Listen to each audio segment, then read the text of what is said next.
I believe the younger generation should realize there should be more tapes made for these kids to see what's going on in the world. Because it's no picnic when you go into war. And it's not because you're afraid. You're not afraid to die in war. You're young. This is why the Canadian government, when Mackenzie King was Prime Minister of Canada during wartime, he made conscription. If the government says, okay, conscription is on, then you have to go to war. You're forced into it. But if you don't have to go, I advise the kids, keep away from it. Fight for Canada, but on your own land. Because maybe someday you'll have to. Because, you know, the Americans can turn around and walk into Canada here like they did before. You never know what's going to happen tomorrow. So as far as I'm concerned, I say to the kids, don't do what I did. Do what I'm trying to explain to you. Think about it, because we went through horror, really. Even though we were aboard ships, Canadian ships, we brought food to help the people. We never got any thanks for it, but we did it. It's not because we couldn't join the army, we were too young to join the Canadian Army. But these things happen during wartime, and everybody wants to be, how will I say, as brave as the next guy. And you don't want to show it. I've seen grown men in their 40s aboard ships crying their eyes out. Believe me. And why were they crying? well, they see ships being blown up, and they see men in the water and men on fire. You know, not all ships were coal burners. A lot of them were oil burners. People all gummed up with the oil. You know, they're burned. They're burned to a crisp.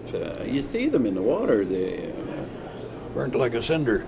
You know, hundreds of them are joined together. You know, when you join together and all you see is the bobbing of your light that's on your tunic, on your lifeguard. It's unbelievable. You know, everybody has a red light on their life jacket. So